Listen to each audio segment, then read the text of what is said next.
modern periodic table. Periodic table means, you see, we have 118 elements discovered till now. 118 elements. So all these 118 elements they are placed in this table, right?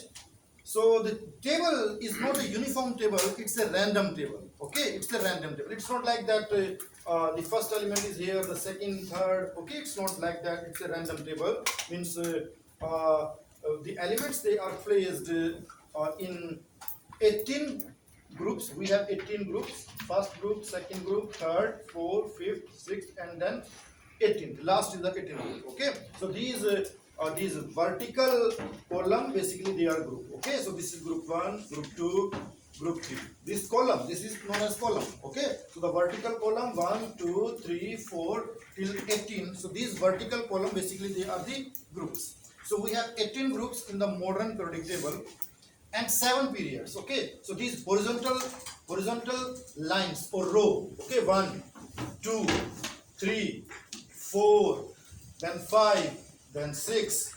Okay, this is 6 till here, and then 7. So 7 periods. Okay, these rows, one row. In the one row we have only 2 elements, hydrogen and helium. Okay, in the second row we have lithium, beryllium, boron, carbon, nitrogen, oxygen, fluorine, and neon. Okay, and in the third row, in the third period, we have sodium, magnesium, aluminium, silicon, phosphorus, sulfur, chlorine, and argon. So likewise, we have 7 rows, right? And you can see in the periodic tables, the elements they are placed according to their atomic number.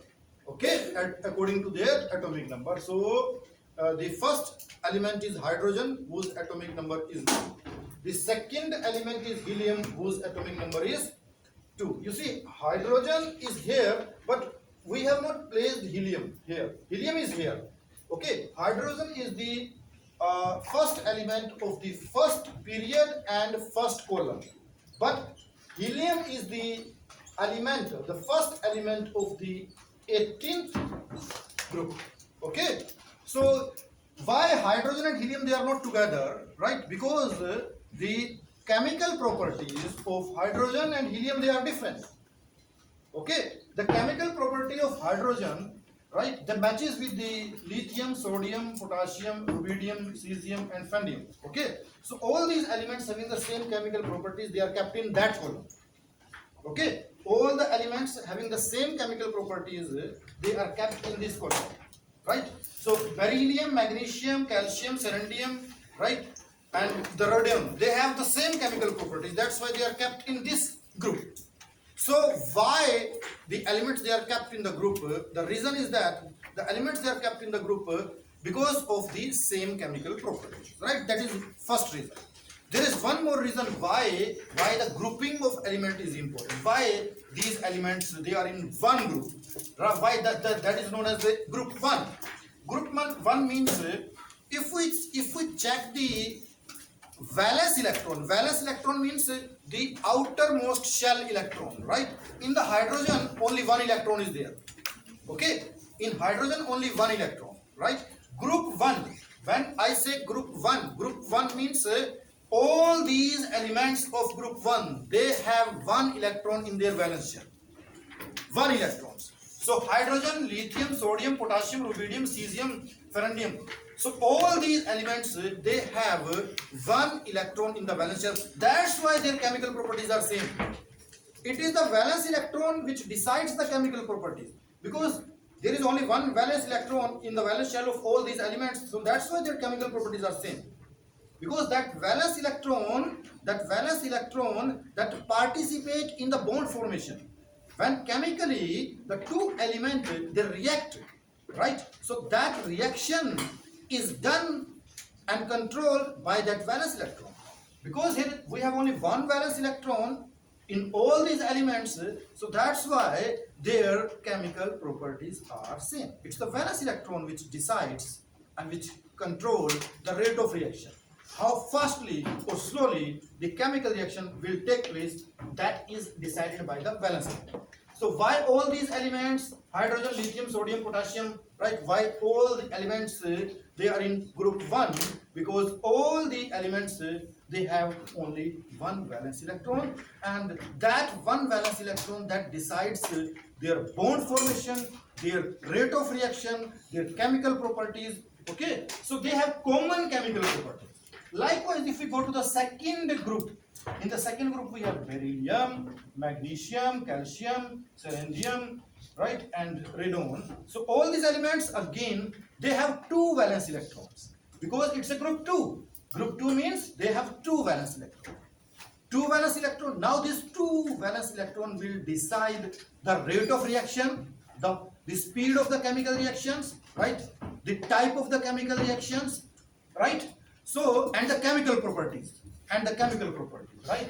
So these two valence electron they will decide the chemical properties, right? Because all these elements they have two valence electrons, so their chemical properties are same, right? The chemical properties of beryllium and magnesium and calcium they are same. Chemically they are same, right? Chemically they are same, so that's why they are group 2, right? So this is how the scientists they put the elements in the group. So they put the elements in the group having the same chemical properties, having the same valence electron, right? So one valence electron, two valence electron, and likewise, right? These are this third, fourth up to 12. Actually, these are not third group, fourth group. Okay, so the third group, this 13 is considered as the third group. This is not considered. Okay, for grouping this is third, but the grouping in terms of valence electron, right? Grouping in terms of valence electron, that's the third group starts from here. 13 means third. So all the elements of group 13 they have three valence electrons. Okay, all the elements 13 you consider as 3. So 13 means 3. So now they have three valence electrons. So boron, aluminium, calcium, indium, and all these they have three valence electrons. So these three valence electrons they decide the rate of reaction, they decide the type of reaction, and they decide the chemical property. So these boron, aluminium, gallium, indium, and right they have same chemical properties because they have three valence electrons. 14th. This 14th is not a 14, this is a group 4. Group 4 because they have four valence electrons. So carbon, silicon, germanium, scandium, lead, and this fluorine they have four valence electrons, and these four valence electrons they decide the rate of reaction, the type of reaction, and all these elements they have common chemical properties, right? Because all have four valence electrons. Likewise, nitrogen, phosphorus, arsenic, okay, antimony, bismuth, so they have five valence electrons. 15 means 5. They have 5. Nitrogen has 5 valence electrons. Phosphorus has 5. Arsenic has 5. So these 5 valence electrons they will decide the rate of reaction, the type of reaction, right? And all these elements they will have the common chemical property. Likewise, oxygen they have 6 valence electron, 7 valence electron, and these the last group helium, neon, argon, krypton, xenon, right? They have 8 valence electrons. 8 valence electrons. When any element has 8 valence electron, so means that is highly stable. Okay, so these are highly stable. Okay, and when some element is highly stable, it cannot react with any other element, right? If any element has 8 valence electron, okay, 8, so 8 means completely satisfied, 8 means completely filled, okay, 8 means fully happy. So when something is fully happy, okay, so these all elements they are completely happy, completely filled, okay, they are happy with the 8 electrons, they don't want anything. Okay, they are highly rich. So when something is highly rich, so that will not react. So it means these elements of the 18th group they are known as noble gases. They are in the gaseous form. They are noble gases. Noble gases means they are happy, right? They are completely filled by 8 electrons. They are satisfied. They don't want any. They will not do any reactions, right? They will not participate in any chemical activity, right? So these are known as inert gases also. These are known as noble gases. Noble gases means they will not participate in any chemical activity. They will not participate in any chemical reactions, right? They are known as noble. Like you can say a noble person. Noble person means a person who is really very means very intellectual person, highly satisfied, knowledgeable person, right? Okay, so you can just take create your own example also. So they will not participate in any chemical reactions because they are completely happy, right, in their life. Okay, so one more thing, Miss.